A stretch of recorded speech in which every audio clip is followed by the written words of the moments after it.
Hello aspirants, welcome to AKSIAS Academy Daily Current Affairs. So, నేను ఇచ్చినటువంటి question ముందుగా India is home to lakhs of persons with disabilities. What are the benefits available to them under the law? ఈ ఇచ్చినటువంటి మూడు కరెక్టే. So answer is all three. ఇక ఈరోజు topic వచ్చేసి యూనియన్ బడ్జెట్ 2024-2025 18వ లోక్సభలో వరుసగా 7వసారి నిర్మలా సీతారామన్ గారు బడ్జెట్ని ప్రవేశపెట్టారు. ఈ రికార్డు గతంలో మొరార్జీ దేశాయ్ గారికి ఉండేది. ప్రైమ్ మినిస్టర్గా ఉన్నప్పుడు ఆయనే బడ్జెట్ ప్రవేశపెట్టారు. సో ఆయన 1959 నుంచి 64 మధ్యలో వరుసగా 6 సార్లు బడ్జెట్ ప్రవేశపెట్టారు. ఆ రికార్డును తిరగరాసినటువంటి వ్యక్తి. ఈవెన్ నేషనల్ మీడియాలో కూడా వచ్చింది. ప్రపంచంలోనే ఏ దేశంలో అయినా బడ్జెట్ని ఇన్నిసార్లు వరుసగా ప్రవేశపెట్టినటువంటి వ్యక్తి కూడా నిర్మలా సీతారామన్ గారే. అయితే ఇంక బడ్జెట్ విషయాలకు వస్తే ఈరోజు బడ్జెట్లో ఉన్నటువంటి ముఖ్య అంశాలను మాత్రమే చూద్దాము. బడ్జెట్ ఎలా ప్రవేశపెడతారు ఈ అంశాలను మాత్రం నేను మాట్లాడకుండా ఓన్లీ బడ్జెట్కి సంబంధించి బడ్జెట్లో ఇచ్చినటువంటి కేవలం అంశాల గురించి మాత్రమే మాట్లాడదాం. అంటే బడ్జెట్ ఎలా ప్రవేశపెడతారు, డిస్కషన్ ఎలా జరుగుతుంది అవన్నీ చెప్పకుండా ఓన్లీ 2024-25 బడ్జెట్లో మాత్రం ఏమున్నాయి అంటే మేజర్ హైలైట్స్, బడ్జెట్ ఎస్టిమేట్స్ ఎంత, ఫోకస్ ఏరియాస్, బడ్జెట్ ఏ ప్రియారిటీని తీసుకుంది, ట్యాక్సేషన్ ఎట్లా ఉంది, ఎక్స్పెండిచర్ ఎట్లా ఉంది, అలాగే question of the day. So ముందుగా న్యూస్లో 2024-25 బడ్జెట్ని ప్రవేశపెట్టారు 18వ లోక్సభలో. ఫస్ట్ జనరల్ బడ్జెట్ ఇది. అయితే ఓట్ ఆన్ అకౌంట్ బడ్జెట్ పెట్టారు కాబట్టి ఆల్రెడీ సో దానికి కంటిన్యూషన్గా ఈ బడ్జెట్ని ప్రవేశపెట్టారు. మేజర్ హైలైట్స్ కనుక మనం చూసుకుంటే ఈ బడ్జెట్కి సంబంధించి సాధారణంగా మనకి బడ్జెట్లోని 3 అంశాలను చెప్తారు. 2022-23 అంటే 2022-23, 2023-24, 2024-25. సో వీటి గురించి చెప్తారు. 2023-22 యాక్చువల్ ఎస్టిమేట్స్ అంటే వాస్తవంగా ఎంత ఖర్చు అయింది, ఎంత రాబడి వచ్చింది. 23-24కి రివైజ్డ్ ఎస్టిమేట్స్ అంటే బడ్జెట్ ఎస్టిమేట్స్ ఉంటాయి. మనం బడ్జెట్ పెట్టినప్పుడు ఎంత వస్తుంది అనేది అంచనా మాత్రమే చెప్తారు, ఎంత ఖర్చు అవుతుందనే అంచనా మాత్రమే చెప్తారు. ఉదాహరణకి ఈ బడ్జెట్లో 48 లక్షల కోట్లు పెట్టారు. ఇది అంచనా 48 లక్షల కోట్లు అవుతుందని, దానికన్నా ఎక్కువే ఖర్చు అవ్వచ్చు. సో కాబట్టి 2023-24 అంచనాలు అయిపోయిన తర్వాత దాన్ని రివైజ్ చేస్తారు. సో కాబట్టి రివైజ్డ్ ఎస్టిమేట్స్ చెప్తారు. 2024-25కి సంబంధించి బడ్జెట్ ఎస్టిమేట్స్ని చెప్తారు. ఈ మూడింటిని కూడా చెప్పడం జరిగింది. అయితే సాధారణంగానే మనకి బడ్జెట్లో 2 విషయాలు ఉంటాయి, రాబడులు, ఖర్చు. మళ్ళీ రాబడుల్లో రెవెన్యూ రాబడులు, క్యాపిటల్ రాబడులు, మూలధన రాబడులు. ఖర్చులో కూడా రెవెన్యూ ఖర్చు, రెవెన్యూ వ్యయము, మూలధన వ్యయము. ఇందులో భాగంగా రెవెన్యూ రిసీట్స్ 31,29,000 కోట్లు, క్యాపిటల్ రిసీట్స్ 16,91,000 కోట్లు, రెవెన్యూ ఎక్స్పెండిచర్ సాధారణంగా మనకి వ్యయాల్లో రెవెన్యూ వ్యయమే ఎక్కువగా ఉంటుంది. 37 లక్షల కోట్లు రెవెన్యూ వ్యయం ఉంది. ఇక్కడ ఏదో ఫ్యాన్సీ నెంబర్ పెట్టారు, 11,11,111 కోట్లు. ఇది మూలధన వ్యయంగా చూపించడం జరిగింది 2024-25 బడ్జెట్లో. సో నెంబర్స్ కొన్ని ఎగ్జామ్స్లో అడుగుతాడు, యూపీఎస్సీలో అయితే సాధారణంగా అడగడు. సో బడ్జెట్ ఎస్టిమేట్స్ తీసుకుంటే టోటల్ రిసీట్స్ మనకు వచ్చే ఆదాయం ఇందాక చెప్పినట్టుగా 32 లక్షల కోట్లు, మొత్తం వ్యయము 48.21 లక్షల కోట్లు. ట్యాక్స్ రిసీట్స్ అంటే నెట్ ట్యాక్స్ రిసీట్స్ డివాల్యూషన్ అవన్నీ అయిపోగా 25 లక్షల కోట్లు. ఫిస్కల్ డెఫిసిట్ అంటే డెఫినెట్గా ఇందులో ఫిస్కల్ ప్రుడెన్స్ అనేటటువంటి దాన్ని పాటించారు, ఆర్థిక క్రమశిక్షణను. సో జీడిపిలో భాగంగా 4.9% అప్పులు చేస్తున్నారు. కోవిడ్ తర్వాత అప్పులు పెరిగాయి. ఈ అప్పుల్ని తగ్గించేటటువంటి ఒక దృష్టికోణంలో బడ్జెట్ ఉందని చెప్పొచ్చు. నెక్స్ట్ ఇయర్ కల్లా 4.5% రావాలి. ఎఫ్ఆర్బిఎం చట్టం 2003 ప్రకారం సాధారణంగా మనకి 3% జీడిపి మాత్రమే ఉండాలి ఫిస్కల్ డెఫిసిట్. కానీ కోవిడ్ తర్వాత ఇది 7% వరకు వెళ్ళింది. ఎందుకంటే కోవిడ్లో మనకి ఆదాయాలు తగ్గాయి కాబట్టి అప్పులు ఎక్కువ చేసాం. గ్రాస్ మార్కెట్ బారోయింగ్స్ అంటే తెచ్చినటువంటి రుణాలు 2024-25 కానీ 14 లక్షల కోట్లు తెస్తారట. అందులో నెట్ బారోయింగ్స్ అంటే అందులో ఇంట్రెస్ట్లు అవన్నీ కట్టగా మిగిలేది రుణం 11,63,000 కోట్లు. ఇన్ఫ్లేషన్ 4% వరకు తీసుకురావడానికి ప్రయత్నిస్తున్నారు. దీనికి సంబంధించి కొన్ని మెజర్స్ కూడా తీసుకున్నారు. ఇది బడ్జెట్ ఎట్ ఎ గ్లాన్స్ నెంబర్స్కి సంబంధించి. ఇంకా లోపలికి వెళ్తే ఫోకస్ ఏరియాస్ ఏంటి, 4 ఫోకస్ ఏరియాస్ని తీసుకున్నారు. అందులో ముఖ్యంగా గరీబ్ అంటే పేదవాళ్ళకి సంబంధించి, అలాగే ఉమెన్ మహిళ, యువ యూత్, అన్నదాత ఫార్మర్స్, ఈ నలుగురిని కూడా ఫోకస్ ఏరియాస్గా తీసుకొని వీళ్ళ నలుగురు మీద ఆయా రంగాలకు సంబంధించినటువంటి ఆ మంత్రిత్వ శాఖలకు ఎక్కువ నిధులను కేటాయించారు. ఈవెన్ 20 లక్షల మంది యూత్ని స్కిల్డ్ నైపుణ్యాభివృద్ధి వైపు మలచడానికి కొన్ని కోట్ల రూపాయలు ఎలకేషన్ కూడా జరిగింది. చూడండి, ఎడ్యుకేషన్, ఎంప్లాయ్మెంట్ అండ్ స్కిల్లింగ్ అంటే విద్య, ఉపాధి అవకాశాలు, నైపుణ్యాభివృద్ధి కోసం 1,48,000 కోట్లు ఖర్చు పెడుతున్నారు ఈ సంవత్సరంలో. అలాగే 2024-25 బడ్జెట్కి సంబంధించి employment, skilling, support for MSMEs, middle class వీటిని కూడా తీసుకున్నారు. అంటే ఉపాధి అవకాశాలు, నైపుణ్యాభివృద్ధి, చిన్న సూక్ష్మ మధ్య తరహా పరిశ్రమలకు రుణాలు ఇచ్చేటటువంటి ప్రయత్నాలు చేస్తున్నారు, ఈవెన్ స్టార్టప్స్కి కూడా. అలాగే మిడిల్ క్లాస్కి కూడా సంబంధించి కొన్ని సుంకాలు తగ్గించడం, అలాగే కొన్ని ఎంకరేజ్మెంట్స్ సబ్సిడీల వారీగా చేయడం కూడా చేశారు. అయితే బడ్జెట్లో 9 ప్రియారిటీలు తీసుకున్నారంటే, అంటే 9 రంగాలకు అత్యధికంగా ప్రాధాన్యతనిచ్చారు.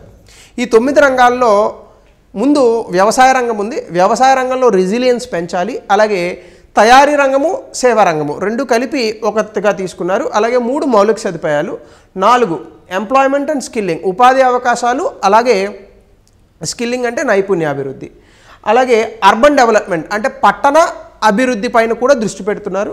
ఇన్నోవేషన్, రీసెర్చ్ అండ్ డెవలప్మెంట్ అంటే నూతన ఆవిష్కరణలు, మనం చేసేటటువంటి రీసెర్చ్ ఏదైతే ఉంటుందో పరిశోధనలు, వీటి మీద కూడా పెడుతున్నారు. జనరల్గా మన దేశంలో చాలా తక్కువ ఉంది రీసెర్చ్ మీద పెట్టేటటువంటి ఖర్చు. అలాగే human resource development and social justice, అందులోకి మీకు ఎడ్యుకేషన్ ఇవన్నీ కూడా వస్తాయి. అలాగే సామాజిక న్యాయం అంటే సంక్షేమ పథకాలు కూడా. అలాగే ఎనర్జీ సెక్యూరిటీ అంటే విద్యుత్ ఉత్పత్తి కానీ, లేదని అనుకుంటే బొగ్గు ఇవి కానీ. సో ఇది 8వ ప్రియారిటీగా తీసుకున్నారు. 9వ ప్రియారిటీ నెక్స్ట్ జనరేషన్ అంటే రాబోయేటటువంటి తరానికి సంబంధించినటువంటి సంస్కరణలు. రాబోయే తరానికి అంటే మన రాబోయే తరం అని కాదు ఉద్దేశం. నెక్స్ట్ జనరేషన్ రిఫార్మ్స్ అంటే ఇప్పటివరకు తీసుకున్న సంస్కరణలు కాకుండా ఇంకా భవిష్యత్ సంస్కరణలు ఏంటి అనే దానిపైన కూడా 9వ రంగంగా ఇక్కడ తీసుకోవడం జరిగింది, 9వ ప్రియారిటీగా. ఇందులో 1 by 1 చూద్దాం. వ్యవసాయ రంగానికి సంబంధించి ఉత్పాదకతను పెంచడానికి అధిక దిగుబడినిచ్చేటటువంటి వెరైటీస్ని 109 వెరైటీస్ని రిలీజ్ చేయాలని అనుకుంటుంది కేంద్ర ప్రభుత్వం. అలాగే 1 కోటి రైతులకి సంబంధించి న్యాచురల్ ఫార్మింగ్ ప్రకృతి సహజ సిద్ధ వ్యవసాయం ఏదైతే ఉంటుందో దీన్ని ఎంకరేజ్ చేయబోతున్నారు. 10,000 బయో ఇన్పుట్ సెంటర్లు పెడుతున్నారు దీన్ని ఎంకరేజ్ చేయడానికి. బయో ఇన్పుట్ సెంటర్స్ అంటే బయో ఫర్టిలైజర్స్ కానీ, బయో సీడ్స్ కానీ, అంటే ఏ రకమైనటువంటి క్రిమి సంహారక మందులు వాడకుండా సేంద్రియ వ్యవసాయ పద్ధతులను అనుసరించడానికి. అలాగే శ్రీలంక మాదిరి అంతా ఒకేసారి చేసాం అనుకోండి, ఫుడ్ షార్టేజ్ వస్తుంది, అన్నం దొరకకుండా పోతుంది. సో కాబట్టి అలా చేయకుండా సేంద్రియ పద్ధతుల్లో ప్రొడక్టివిటీని పెంచుతూ ఆ యొక్క దిగుబడి అనేటటువంటి తగ్గకుండా ఎలా చేయాలనే దాని గురించి ఈ 2 నిర్ణయాలు తీసుకున్నారు. అలాగే ప్రొడక్షన్ అంటే ఉత్పత్తి, స్టోరేజ్, మార్కెటింగ్, ముఖ్యంగా పప్పు దినుసులు, ఆయిల్ సీడ్స్కి సంబంధించి. ఎందుకంటే ఇటీవల కాలంలో వీటి యొక్క వాడకం పెరుగుతోంది. ముఖ్యంగా ఆయిల్ని మనం తినడం మానేసి తాగేస్తున్నాం. కాబట్టి మన దేశంలో ఈ వచ్చేటటువంటి పామోలివ్ ఆయిల్ కానీ, ఆలివ్ ఆయిల్ ఇవన్నీ ఏం సరిపోవట్లా, వేరే దేశాల నుంచి దిగుమతి చేసుకోవాల్సి వస్తుంది ఎడిబుల్ ఆయిల్స్ని. కాబట్టి వీటి మీద కొంత ఉత్పత్తిని పెంచడానికి కేంద్ర ప్రభుత్వం కొంత ఫోకస్ చేసింది. అలాగే 1,52,000 కోట్లను వ్యవసాయ రంగానికి, వ్యవసాయ అనుబంధ రంగాలకి ఇచ్చారు.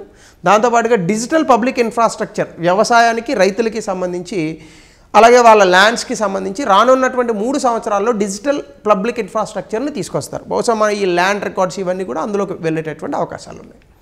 2 ఎంప్లాయ్మెంట్ అండ్ స్కిల్లింగ్కి సంబంధించి ఖచ్చితంగా ఇన్సెంటివ్ అండ్ స్కిల్లింగ్ స్కీమ్స్ 20 లక్షల మంది యువకులను అంటే యూత్ని, నా ఉద్దేశంలో యువతను రానున్నటువంటి 5 సంవత్సరాలలో నైపుణ్యం తీర్చిదిద్దుతారు వాళ్ళకి.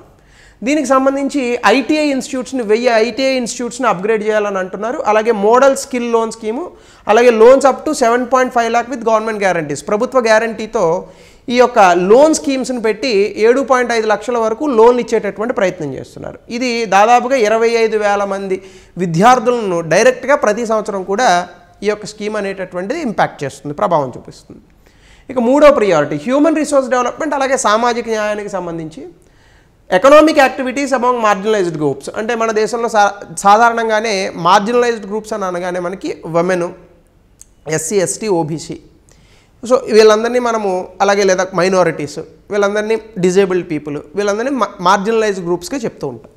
సో వీళ్ళకి సంబంధించి కొన్ని ఆర్థికపరమైనటువంటి యాక్టివిటీస్ అంటే ఆర్థికపరమైనటువంటి కార్యకలాపాలను ప్రభుత్వం సపోర్ట్ ఇవ్వాలని అనుకుంటాం. దీనికి సంబంధించి పూర్వోదయ ఇనిషియేటివ్ అని బీహార్, జార్ఖండ్, వెస్ట్ బెంగాల్, ఒడిశా, ఆంధ్రప్రదేశ్ ఈ యొక్క రాష్ట్రాలకు ఈ పూర్వోదయ ఇనిషియేటివ్లో భాగంగా డబ్బులు ఇవ్వనున్నారు.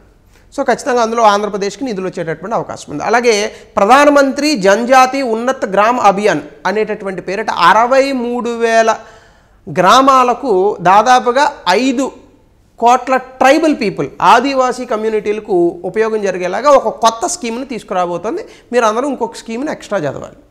అలాగే 100 branches of Indian post payment banks north eastern ఈశాన్య ప్రాంతాలలో బ్యాంకింగ్ వ్యవస్థను బలోపేతం చేయడానికి ఇండియన్ పోస్ట్ పేమెంట్స్ బ్యాంక్ వ్యవస్థను నార్త్ ఈస్ట్లో 100 బ్రాంచులు తీసుకురాబోతున్నారు. అలాగే 2,66,000 కోట్ల రూపాయలు గ్రామీణ అభివృద్ధికి మౌలిక సదుపాయాలకి, అంటే రోడ్లు, తాగునీటి సదుపాయాలు, ఇంకా ఎక్సెట్రా వీటన్నిటికీ కూడా 2,66,000 కోట్ల రూపాయలు ఇస్తున్నారు. అంటే గ్రామీణ అభివృద్ధికి పెద్దపీట వేశారు. ప్రియారిటీ 4 మ్యానుఫ్యాక్చరింగ్, అంటే తయారీ రంగము, సేవలకు సంబంధించి ఎంఎస్ఎంఈస్ అంటే చిన్న సూక్ష్మ మధ్య తరహా పరిశ్రమలకు వాళ్ళంతటా వాళ్ళే సెల్ఫ్ ఫైనాన్స్ చేసుకునేందుగా ఒక 100 కోట్ల రూపాయలు పర్ అప్లికెంట్ ఈ ఫండ్ అనేటటువంటి నిధిని ఏర్పాటు చేసి ఈ ఎంఎస్ఎంఈస్కి సపోర్ట్ చేస్తారు. అంటే చిన్న సూక్ష్మ మధ్య తరహా పరిశ్రమలకు సపోర్ట్ చేస్తారు. అలాగే ముద్రా లోన్స్ తరుణ్ కేటగిరీ కింద 20 లక్షలకి పెంచారు. అందులో ఉన్నాయి తరుణ్, అశోక్ ఇట్లాంటివి కొన్ని ఉంటాయి. ఆ కేటగిరీలో లోన్స్ ఎక్కువ ఇస్తారనమాట చిన్న సూక్ష్మ మధ్య తరహా పరిశ్రమలకి. అలాగే 50 food irradiation units, 100 food quality ల్యాబ్స్ని ఏర్పాటు చేయనున్నారు. ఫుడ్ ఇర్రేడియేషన్ అంటే రేడియేషన్ గురైనటువంటి ఫుడ్స్ వీటిని చెక్ చేసేటటువంటి ల్యాబ్లు అనమాట. ఇవి సెటప్ చేయనున్నారు. అలాగే కామర్స్ ఎక్స్పోర్ట్ హబ్స్ చేస్తారు. అంటే దాని అర్థం ఏంటంటే ఈ ఫ్లిప్కార్ట్, అమెజాన్ లాంటివి ఏవైతే ఉన్నాయో ఎక్స్పోర్ట్స్ హబ్స్గా చేసి ఈ కామర్స్ ద్వారా ఎగుమతులు పెంచేటటువంటి ఒక అంశం. సో దీనివల్ల భారతదేశానికి ఎగుమతులు పెరుగుతాయి, మనకి ఫారెన్ ఎక్స్చేంజ్ రిజర్వ్స్ కూడా వస్తాయి. అలాగే ఇంటర్న్షిప్ స్కీము 500 టాప్ కంపెనీస్కి బెనిఫిట్ చేసి 1 crore యూత్కి వచ్చేటటువంటి 5 సంవత్సరాల్లో ఉపయోగపడుతుంది. అంటే బహుశా ఇందులో ఇంటర్న్షిప్కి సంబంధించి స్టైఫండ్లు ఇవి ఇస్తారు. 500 కంపెనీస్కి ఈ యొక్క ఇంటర్న్షిప్ స్కీమ్ అనేటటువంటి దాన్ని ఏర్పాటు చేయనున్నారు. సో ఇవి ప్రియారిటీ 4. అలాగే పట్టణ ప్రాంత అభివృద్ధికి సంబంధించి ప్రధానమంత్రి ఆవాస్ యోజన 2.0 ఆవాస్ యోజన అంటే ఇల్లులు కట్టడం. దీనికి 10 లక్షల కోట్ల రూపాయలు ఇచ్చారు. అంటే పట్టణ ప్రాంతాల్లో అందరికీ కూడా పక్కా ఇల్లు కట్టివ్వడం, దానికి 10 లక్షల కోట్ల రూపాయలు. దీనికి సంబంధించి రాష్ట్ర ప్రభుత్వాలు అలాగే మల్టీలేటరల్ డెవలప్మెంట్ బ్యాంక్స్, అంటే మనకి ఇప్పుడు వరల్డ్ బ్యాంక్ లాంటివి అనమాట, వీటితో టైఅప్ అయ్యి వాటర్ సప్లై, డ్రైనేజ్ ఇలాంటి వాటితో 100 ఈ స్మార్ట్ సిటీస్ ఏవైతే ఉన్నాయో ఈ సిటీస్లో ఈ యొక్క అంశాలకు సంబంధించి, ఎందుకంటే డ్రైనేజ్ వ్యవస్థ చాలా ఘోరంగా ఉంది, వర్షం వస్తే వరదలు వస్తున్నాయి. సో వీటిని సాల్వ్ చేసేందుకు, పరిష్కారం చూపేందుకు మల్టీలేటరల్ బ్యాంక్స్తో ఈ రాష్ట్ర ప్రభుత్వాలకు లోన్లు ఇప్పిస్తారు. ఒక్కొక్కసారి గ్రాంట్లు కూడా రావచ్చు, అంటే ఫ్రీగా. అలాగే 100 వీక్లీ స్ట్రీట్ ఫుడ్ హబ్స్ యాన్యువల్గా పెడతారంట. వీక్లీ స్ట్రీట్ ఫుడ్ హబ్స్ అంటే వారానికి ఒకసారి అనమాట.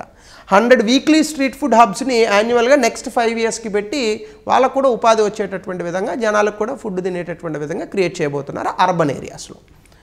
అలాగే ఎనర్జీ సెక్యూరిటీకి సంబంధించి ప్రధానమంత్రి సూర్య ఘర్ ముఫ్త్ బిజ్లీ యోజన ఆల్రెడీ చెప్పారు. ఇది ప్రతి ఇంటిపైన కూడా సోలార్ రూఫ్ టాప్ పెట్టుకోవచ్చు, దానికి సబ్సిడీ ఇస్తుంది ప్రభుత్వము. 300 యూనిట్ల వరకు ఫ్రీ ఎలక్ట్రిసిటీ వస్తుంది. ఎలా అంటే మనం ఎలక్ట్రిసిటీ జనరేట్ చేసి ప్రభుత్వానికి అమ్మితే ఆ డబ్బులు మన ఎలక్ట్రిసిటీ బిల్లో కట్ చేస్తారు, అందుకని ఫ్రీగా ఇచ్చేస్తారని అనుకోకండి. సో కాబట్టి 1 కోటి ఇళ్ళకు ఇది ఒక పైలట్ ప్రాజెక్ట్గా చేయబోతున్నారు. డెఫినెట్గా చేస్తే నెక్స్ట్ దీన్ని ఎక్స్పాండ్ చేస్తారు నా ఉద్దేశంలో. అలాగే న్యూక్లియర్ ఎనర్జీ, శక్తిని ఉపయోగించుకొని డెఫినెట్గా ఇక్కడ నుంచి బొగ్గు పైన ఆధారం తగ్గించి న్యూక్లియర్ ఎనర్జీని పెంచుతారు. యాక్చువల్గా న్యూక్లియర్ ఎనర్జీ ప్రమాదం జరుగుతుందని అంటారు కానీ మనలాంటి దేశాలకి ఎప్పుడూ ప్రమాదం జరుగుతుందని ఇప్పుడు అభివృద్ధిని ఆపేయడం అనేది కరెక్ట్ కాదు. సో న్యూక్లియర్ ఎనర్జీ అనేటటువంటి దాన్ని వాడుకొని దాని ద్వారా వచ్చేటటువంటి క్లీన్ ఎనర్జీని చాలా ఈజీగా పొందొచ్చు. అలాగే తక్కువ రేటుకి వస్తుంది. యూనిట్ 2 రూపాయలు 3 రూపాయలకి వస్తుంది. బొగ్గు ఇంకా తక్కువ, నేను కాదని అన్నాను, కానీ బొగ్గుతో పర్యావరణ ఇబ్బంది అనేటటువంటిది ఉంటుంది, కానీ న్యూక్లియర్ ఎనర్జీతో ఉండదు. ఒకవేళ నిజంగా పేలేటటువంటి అవకాశాలు ఉంటే ప్రమాదమే. ఎందుకు స్టార్ట్ అయ్యేటప్పుడే నెగిటివ్గా కోరుకోవడం, పాజిటివ్గా ఉంటే ఎవడన్నా వద్దన్నాడా? సో కాబట్టి కుదానుకూలంలో పెట్టారు, పేలిందా? పేర్లేదు కదా. అది కేవలం జపాన్ లాంటి సునామీలు ఎక్కువగా వచ్చే ప్రాంతాల్లోనే ఇబ్బందులు పడతాయి. ఎక్కడో చెర్నోబిల్లో ఒకసారి జరిగింది, కానీ మిగతా దేశాల్లో విద్యుత్ వాడుతున్నా ఎక్కడ జరగల. జర్మనీలో బ్రహ్మాండంగా వాడుతున్నారు. సో కాబట్టి ఇప్పుడు టెక్నాలజీ బాగా వచ్చింది. సో అందులో భాగంగా ఈ న్యూక్లియర్ ఎనర్జీని వాడాలని అనుకుంటున్నారు.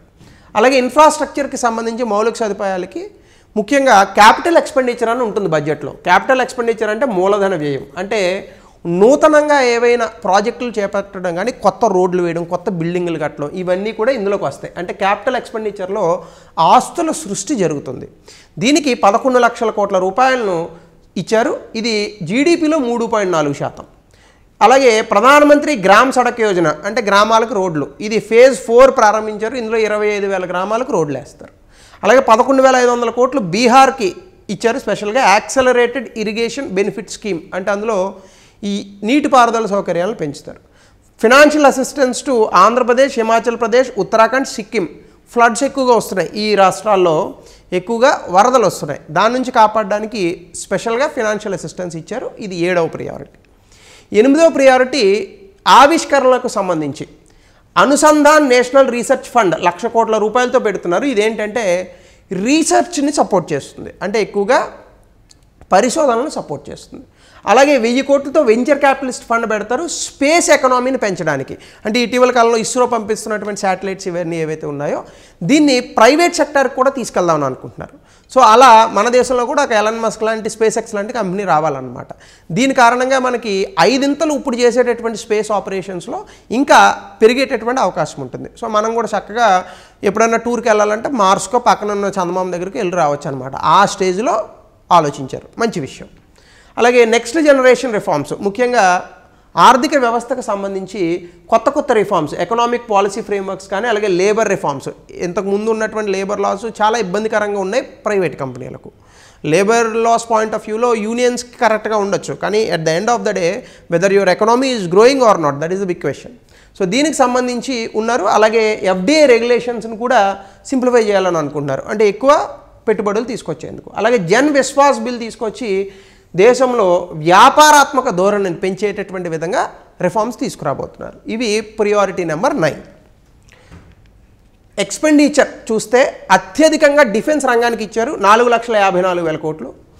తర్వాత గ్రామీణాభివృద్ధికి పెద్దపీట వేశారు. అంటే ముందు దేశ భద్రత, దాని తర్వాత గ్రామీణాభివృద్ధి. సో ఇది ఖచ్చితంగా మనం ఆహ్వానించదగ్గటువంటి విషయం. 3 ఇదే గ్రామీణంలోకి వచ్చేటటువంటి వ్యవసాయం. పట్టణాల్లో వ్యవసాయం తక్కువ చేస్తారు కదా, సో కాబట్టి గ్రామీణాభివృద్ధి వ్యవసాయానికి పెద్దపీట వేశారు. దాని తర్వాత పోలీస్ రంగం ఏదైతే ఉందో హోమ్ అఫైర్స్, దానికి 1,50,000 కోట్లు. తర్వాత విద్య, IT, telecom, health, energy, social and commerce and industry. So దీనికి సంబంధించినటువంటి నెంబర్స్ ఇచ్చాను. అలాగే ట్యాక్సేషన్కి సంబంధించి ఇప్పుడు ట్యాక్స్ రిఫార్మ్స్ని కూడా తీసుకొచ్చారు. ఇందులో ఇన్కమ్ ట్యాక్స్ యాక్ట్ 1961 చాలా కఠినంగా ఉంది. సో కాబట్టి దీని తాలూకా ప్రొవిజన్స్ని సింప్లిఫై చేస్తామని చెప్పారు. దాంతోపాటుగా కొన్ని షార్ట్ టర్మ్ గెయిన్స్ ఇలాంటి వాటికి ట్యాక్సేషన్ థింగ్స్ చెప్పారు. అలాగే వివాదసే విశ్వాస్ అని చెప్పి ఒకటి పట్టుకొచ్చారు. ఏంటంటే ఏవైనా ఇన్కమ్ ట్యాక్స్కి సంబంధించినటువంటి అపీల్స్ ఉంటే వాటిని త్వరితగతిన పరిష్కరించేందుకు గాను ఒక స్కీమ్ని పట్టుకురావాలని అనుకుంటున్నారు. అలాగే ట్యాక్సేషన్కి వస్తే 3 లక్షల రూపాయల వరకు మనం ఏది ట్యాక్స్ కట్టక్కలేదు. గతంలో ఇది 2,50,000 ఉండేది, లాస్ట్ ఇయర్ ఆల్రెడీ తగ్గించారు, ఇప్పుడు దాన్నే కంటిన్యూ చేశారు. 3 నుంచి 7 లక్షల రూపాయల వరకు 5% ట్యాక్స్, 7 లక్షల నుంచి 10 లక్షల రూపాయల వరకు 10% ట్యాక్స్. ఇది కాకుండా న్యూ ట్యాక్స్ రిజైమ్ కూడా ఉంది. 7 లక్షల వరకు అసలు ట్యాక్స్ కట్టక్కర్లేదు, కాకపోతే అందులో మీరు ఏ రకమైనటువంటి 80B 80C బెనిఫిట్స్ పొందడం అనేటటువంటి జరగదు. అలా కాని వాళ్ళు ఇది ఎంచుకోవాల్సి ఉంటుంది. అలాగే 10 నుంచి 12 లక్షల రూపాయలు ఉన్న వాళ్ళు 15% ఇన్కమ్ ట్యాక్స్ కట్టాలా, 12 లక్షల నుంచి 15 లక్షల రూపాయలు ఉన్న వాళ్ళు 20% ఇన్కమ్ ట్యాక్స్, 15 లక్షల రూపాయల ఆదాయం కన్నా ఎక్కువ ఉన్న వాళ్ళు 30% ఇన్కమ్ ట్యాక్స్ కట్టాలి. దాంతోపాటుగా ఇన్కమ్ ట్యాక్స్ కట్టినటువంటి వ్యక్తులు 80B 80C income tax act 1961 కింద కొన్ని ఎగ్జంప్షన్స్ తీసుకోవచ్చు. దానికి ఒక పరిమితి ఉంటుంది, 80,000, 90,000, 70,000 ఇట్లా. దీన్ని మరొక 17,500 రూపాయల వరకు పెంచారు. అంటే దానివల్ల ఇన్కమ్ ట్యాక్స్ కొంత సేవ్ అవుతుంది. దీంతోపాటుగా standard deduction of salaried employees to be increased 50,000 నుంచి 75,000 చేశారు. దీనివల్ల ఇన్కమ్ ట్యాక్స్ రిలీఫ్ అనేటటువంటిది ఉంటుంది. సో ఇది నేను మళ్ళీ ఎప్పుడన్నా మీకు చెప్పినప్పుడు ఎక్స్ప్లెయిన్ చేస్తాను, ఎందుకంటే కొంచెం పెద్ద టాపిక్. ఈ రోజు చెప్తే కొంచెం లెంగ్దీ అయిపోతుంది, కాబట్టి ఇవి వదిలేసేయండి. ఓన్లీ ట్యాక్స్ స్లాబ్స్ మాత్రం చూసుకోండి, ఎందుకంటే అవి ఎగ్జామ్లో వచ్చేటటువంటి అవకాశం ఉంటుంది. సో 2020లో బడ్జెట్కి సంబంధించి ఒక ప్రశ్న ఇచ్చాడు. సాధారణంగా ఎవ్రీ ఇయర్ బడ్జెట్ వస్తుంది, కాబట్టి ఎవ్రీ ఇయర్ వచ్చే బడ్జెట్ మీద క్వశ్చన్లు అడగండి. బడ్జెట్ వెనకాల ఉండేటటువంటి అనేక అంశాలను రాజ్యాంగంతో ముడిపెట్టి లేదా పాలిటీతో ముడిపెట్టి అడుగుతూ ఉంటాడు. దీనికి సమాధానం కమెంట్ సెక్షన్లో చెప్పండి. క్యాపిటల్ బడ్జెట్, రెవెన్యూ బడ్జెట్ మధ్య తేడాలను గుర్తించండి. ఈ యొక్క విభాగాలను కూడా వివరించండి. 150 నుంచి 200 పదాల్లో రాయండి. సో సాధ్యమైనంత వరకు క్లుప్తంగా చెప్పానని అనుకుంటున్నాను. ఇది కొత్త బడ్జెట్ తాలూకా వివరాలు. ఇందులో ఒక్కొక్క రంగాన్ని తీసుకుంటే మళ్ళీ ఇంకొక క్లాస్ అవుతుంది. సో వీలైనప్పుడల్లా మనం వాటిని చర్చిద్దాం. So thank you. Happy budget.